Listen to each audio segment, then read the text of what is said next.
నెల్లూరు జిల్లా పొదలకూరు మండల పరిషత్ కార్యాలయంలో 4వ విడత వైఎస్ఆర్ ఆసరా చెక్కులు పంపిణీ కార్యక్రమం జరిగింది. ఈ కార్యక్రమంలో పాల్గొన్న మంత్రి కాకాని గోవర్ధన్ రెడ్డి లబ్ధిదారులకు చెక్కులు పంపిణీ చేశారు.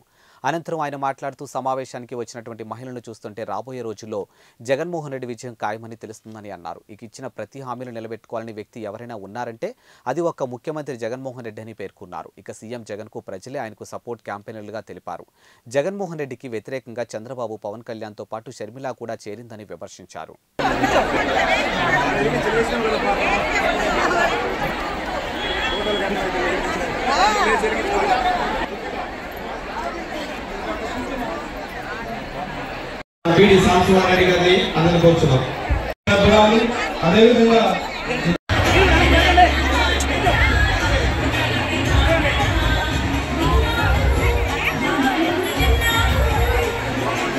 అందరికీ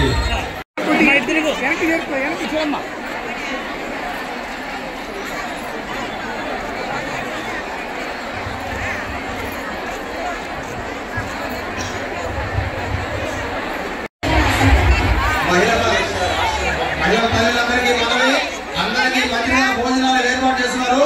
దయచేసి అందరూ ఇటువైపు నుంచి మనవి.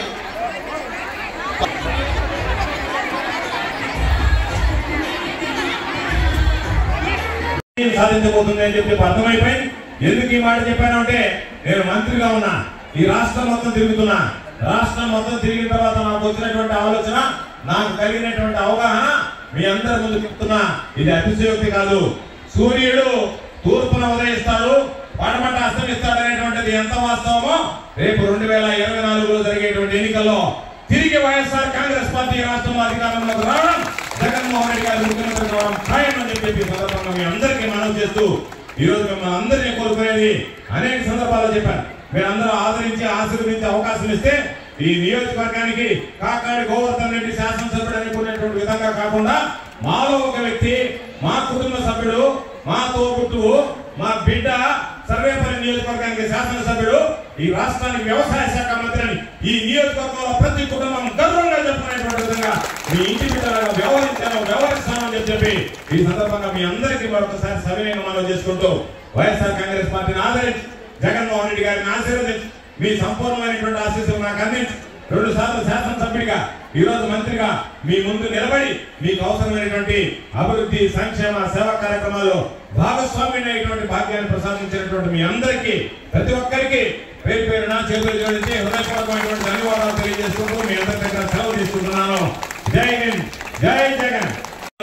అన్నదమ్ములు వేరైతే చంద్రబాబు నాయుడు ఇంటికి ఒక ఉద్యోగం ఇవ్వలేదు, కానీ పాపం అన్నదమ్ములు మాత్రం వేరిపోయారు. చంద్రబాబు నాయుడు మాట్లాడి ఇంటికి ఒక ఉద్యోగం అన్నాడు, ఉద్యోగం లేకపోతే నిరుద్యోగం గుర్తున్నాడు, మహిళల రుణమాఫీ అన్నాడు, మోసం చేశాడు, రైతుల రుణమాఫీ అన్నాడు, మోసం చేశాడు.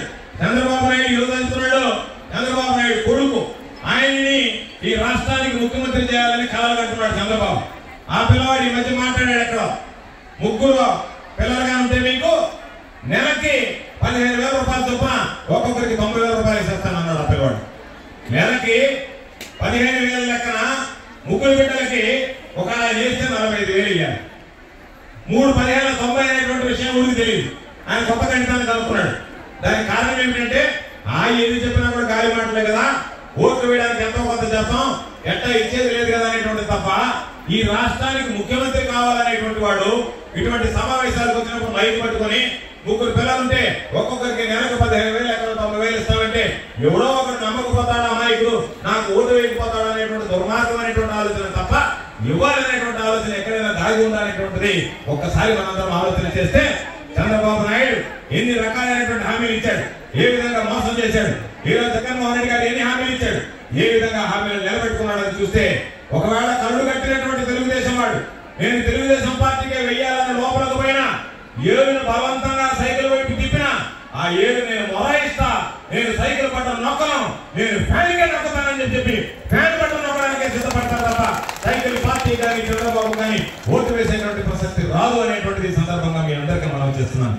కాబట్టి ఇంత పెద్ద ఎత్తున జరిగేటువంటి కార్యక్రమాల్లో ఈరోజు అందరం గుర్తుంచుకోవాల్సింది ఒక పక్క సంక్షేమం, ఒక పక్క అభివృద్ధి. ఈ రోజు వచ్చినటువంటి నేపథ్యంలో 100,000 కోట్ల రూపాయలు ఖర్చు పెట్టి ఈ రోజు గ్రామాలను అభివృద్ధి చేశారు. ఎక్కడ అభివృద్ధి అనేటువంటిది అంటే ఎలా ఉండాలి అంటే ఇంటికి వెళ్ళిన ఆయన పాపం బురద రోడ్డు ఉండకూడదు, నీడ కోసం వీళ్ళ ఇంటి ముందు ఉండేవాళ్ళు పక్కింటే వాళ్ళు వాళ్ళ ఇంటి ముందు ఏదైతే వాళ్ళ ఇంటి ముందు పోయి గొడవలు పడకూడదు. అందుకనే సిమెంట్ రోడ్ అనేటువంటిది మాకు లేదు అనేటువంటి మాట వినిపించకుండా మట్టి రోడ్ అనేటువంటిది నిర్మూలించి ఈరోజు గ్రామాల్లో పూర్తిగా ఒక్క సర్వేపల్లి నియోజకవర్గంలోనే ఈ ఆంధ్ర రాష్ట్రంలో ఉండేటువంటి 175 నియోజకవర్గాల్లో ఏ నియోజకవర్గంలో